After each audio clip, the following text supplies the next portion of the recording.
the winter of 2018 came to a close, the old four-banger in the Jeep is not doing so good. It is shooting oil out of every possible place. Getting it to start is becoming hard, and it is even more gutless than normal. So there's no more putting it off. I have to change the engine. But why do something easy and just put another four-cylinder in it, when you can do something fun and complicated? Like one of these.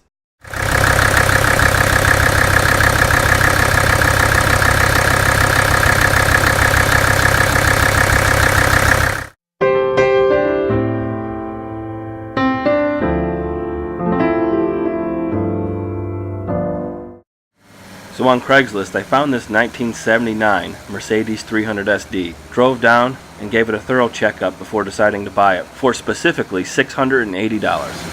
The car ran perfect, had no blow-by, good compression, clean fluids, no funny noises, and after running it for about 40 minutes, no visible leaks.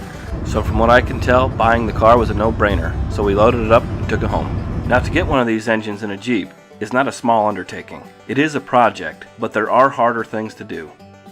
The manufacturer of the conversion kit recommends a minimum of a 4-inch lift kit for the Jeep, so the stock stance on my YJ is not going to cut it. So in comes the Rough Country 4.5-inch lift kit from Amazon. Being super busy at work, I paid a shade tree mechanic and local welder to put the kit on for me and do some necessary repairs to the frame to make the Jeep stable and to add to its longevity. Now as you can see, my Jeep frame is far from perfect, but I've owned much worse. And after the repairs and a bit of welding, I think the kit took to the Jeep quite nicely. I also took the time and spent the money to upgrade the fuel tank to this polyethylene tank that holds 20 gallons of fuel. I think it'll be well worth it for the long road trips I plan to take with this Jeep, as the new fuel tank is not only much more durable, but much bigger than the stock. The cost of the new fuel tank, skid plate, Rough Country 4.5-inch lift kit, added brake lines, and to have to pay someone to do this work and the repairs to the frame was by far the most expensive part of this conversion. It really set me back for a long time, but it had to be done if I wanted to do this.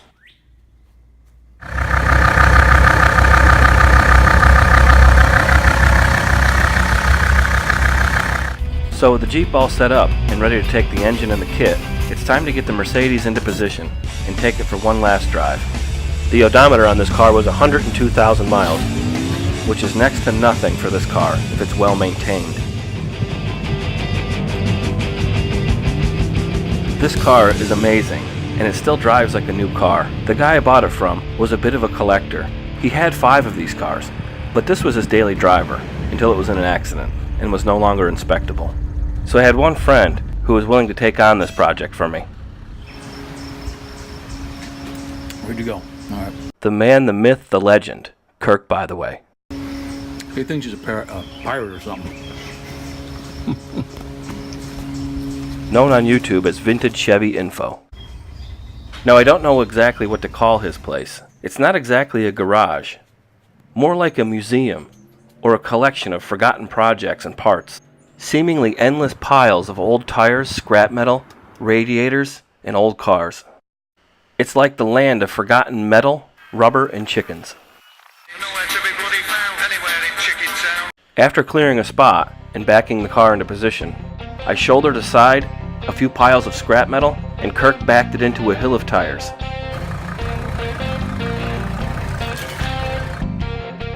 And with the car finally in place, we can get to the task of removing the engine and the list of parts provided by MercedesDiesel4x4.com needed for the conversion.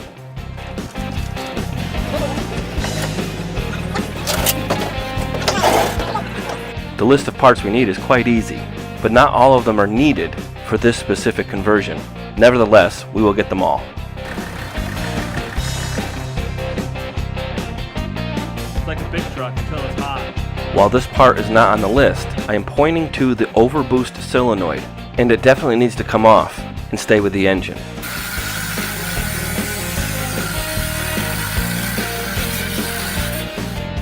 The factory air cleaner took a bit of persuasion to get off. Kirk removed the battery also, while I took off the overboost solenoid.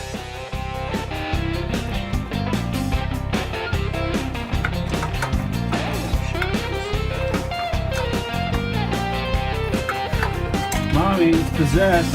Correct. Yeah.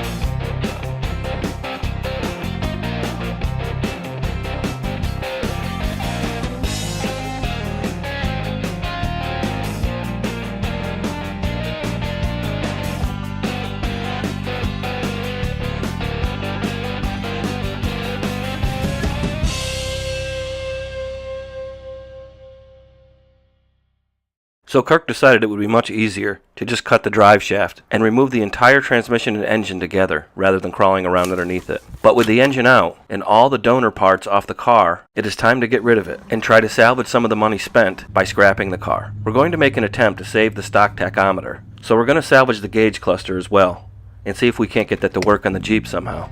Now the Mercedes tachometer is a bit bigger than the Jeep's, but maybe we can make some kind of modification. I do not know if this is going to work, but I think it's worth an attempt. But with all that out of the way, we are finally free to make some of the modifications to the diesel engine to make it ready to fit in the Jeep. Changing the flywheel is part of that process, but we're going to start with this oil pan. Now the oil pan is quite a German monstrosity. It somewhat resembles the Starship Enterprise from Star Trek turned upside down. The oil pan is two-piece, with the upper part being made of solid aluminum and the lower part being steel. It was held in place by what seemed like 100 different Allen head fasteners of varying length.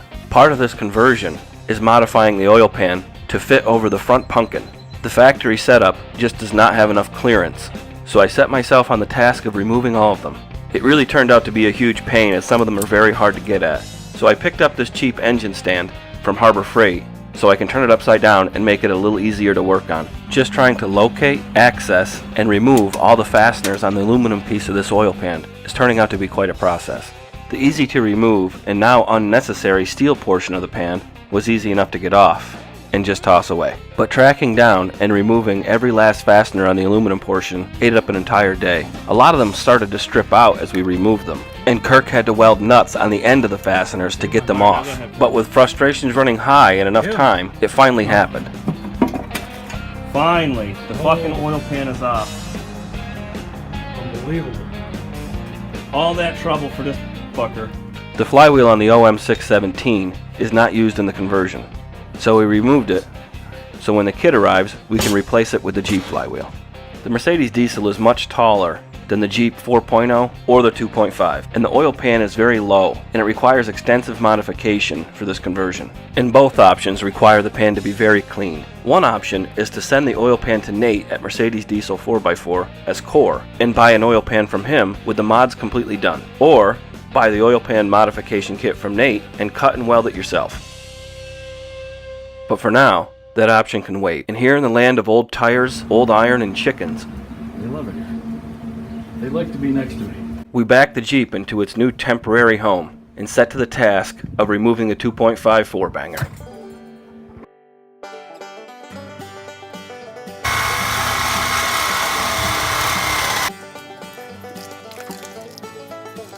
The big ground going right to the head bolster. Should be the last thing is the power steering lines, right, Kirk? I'm sure there's a vacuum line or two back there we didn't see. Small bullshit. I've just connected these lines already. Cool. All right, man. And then we got who's this guy? Where's he connected? Taking the engine out of the Jeep was considerably easier than taking the engine out of the Benz.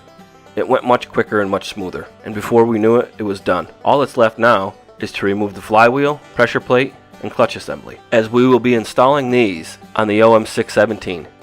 And I feel now is a good time to remind you to make sure you mark your flywheels before you take them off. Even though the two flywheels are from two different worlds, they are very comparable in size, and the Jeep flywheel is going to require some machining and some pretty extensive modifications to fit onto the diesel, but we will set about that task in the next video. For now, it is time to put our thinking caps on and do our homework. What do you think, Kirk? You ready? Oh. I'm wondering if we have to use those or what's going on there, you know? The MercedesDiesel4x4.com's conversion kit is ordered, and being just a 2 or 3 hour drive away, the kit arrives pretty quick. And thankfully, Kirk keeps enough old tires around for some cushy storage. So subscribe and stay tuned for the next video when we start putting this project together. As always, thanks for watching.